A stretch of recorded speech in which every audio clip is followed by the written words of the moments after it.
사도행전 2024 묵상에 함께하신 성도 여러분 반갑습니다. 박대영 목사입니다. 오늘 주신 하나님의 말씀은 사도행전 10장 44절에서 48절까지입니다.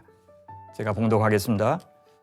베드로가 이 말을 할 때에 성령이 말씀 듣는 모든 사람에게 내려오시니 베드로와 함께 온 할례 받은 신자들이 이방인들에게도 성령 부어주심으로 말미암아 놀라니 이는 방언을 말하며 하나님 높임을 들음이로라. 이에 베드로가 이르되 이 사람들이 우리와 같이 성령을 받았으니 누가 능히 물로 세례 베풀물 그 말이요 하고 명하여 예수 그리스도의 이름으로 세례를 베풀라 하니라. 그들이 베드로에게 며칠 더 머물기를 청하니라. 아멘. 모든 선교는 하나님의 선교이고 그것은 우리를 향한 하나님의 환대의 역사입니다. 우리의 선교는 그 환대의 사랑과 은혜에 대한 화답이고 환대의 역사로의 부름에 순종하는 일입니다. 환대로서의 선교라고 하는 것은 하나님을 하나님으로 드러내는 일을 말합니다. 그리고 그분의 뜻을 이루는 일입니다.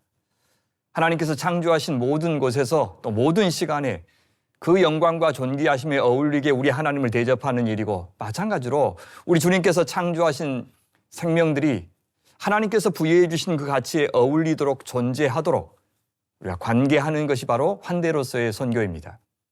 그래서 선교하는 방식 역시 먼저 하나님께서 우리에게 예수 그리스도를 통해서 보여주신 그 환대의 방식을 따라서 해야 됩니다. 특별히 예수님의 성육신과 십자가를 통해서 우리에게 보여주신 그 방식을 따라서 우리는 선교해야 마땅합니다. 그 십자가만이 하나님 나라를 이루는 하나님의 방법이기 때문입니다. 그래서 우리가 무례한 방식으로 또 세상적인 방식으로 선교한다면 아무리 사람들이 환호하는 결과를 만들어냈다 하더라도 그것은 하나님의 선교가 아닐 수 있습니다. 그것은 십자가가 아니기 때문입니다. 선교사 예수님이 우리에게 가르쳐 주신 방식이 아닌 것은 선교가 아닙니다. 그것은 환대가 아니기 때문입니다. 그래서 환대하는 선교를 하려면 어떤 생각이 필요할까요? 하나님께서 창조하신 모든 존재하는 생명들이 서로 불가분의 관계로 연결되어 있다는 것을 반드시 인식해야 됩니다. 그래서 우리가 상대하는 사람이 믿든지 안 믿든지 우리와 우호적인 관계이든지 아니든지 그건 상관이 없습니다. 우리는 다 연결되어 있습니다. 누구 하나 함부로 대해도 괜찮은 생명은 세상에 없는, 그것을 꼭 기억해야 됩니다. 내가 행한 대로 반드시 나에게로 돌아온다고 생각하고 무엇보다 내가 하는 모든 것은 사실상 하나님께 행하는 것임을 우리는 기억해야 됩니다. 그래야 이 환대로서의 선교를 우리가 할 수가 있습니다. 그 좋은 모델이 바로 삼위 하나님이시죠. 삼위 하나님 세 분께서 환대하는 사랑으로 서로를 인정해 주시고 섬기면서 하나가 되어서 존재하고 계십니다. 그와 같이 사람과 사람이 또 사람과 다른 생명들이 서로의 존재에 대해서 경이감을 표현하고 서로를 있는 그대로 환영하고 그 생명을 진작시키기 위해서 보살피고 애쓰는 그런 생태계를 만든다면 그것이 하나님 나라를 이루는 삶이 되고 그것이 선교가 되는 것입니다. 그렇게 환대하는 사랑을 통해서 사람들이 예수님처럼 변하고 세상에 하나님의 통치를 인정하는 것으로 변하게 만드는 일을 가리켜 선교라고 부릅니다. 예수께서 이 땅에 선교사로 오셔서 하신 일이 바로 환대로서의 선교입니다. 낮아짐과 비움과 내어줌의 사랑으로 죄인인 우리를 용서하시고 또 하나님 나라를 창조하시고 거기로 우리를 초대해 주셨습니다. 그래서 우리의 모든 선교는 바로 하나님께서 먼저 시작하신 그 선교, 예수께서 성취하신 선교, 또 성령님께서 완성하고 계시는 그 환대로서의 선교를 이어받는 일이다, 이렇게 할 수 있습니다.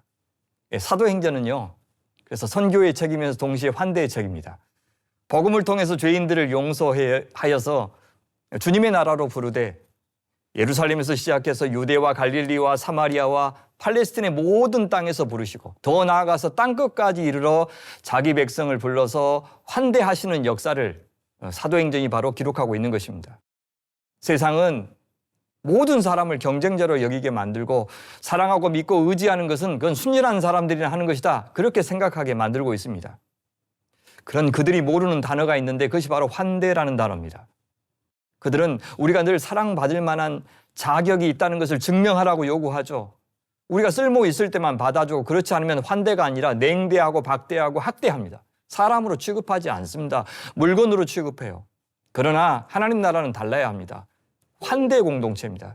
그리스도인은 환대의 사람들이어야 합니다. 사람을 귀하디 귀한 하나님의 형상으로 대하는 사람들, 하나님께서 구원하기 위하여 심지어 자기 아들까지 내어주실 만큼 우리는 다 소중한 존재이기 때문입니다.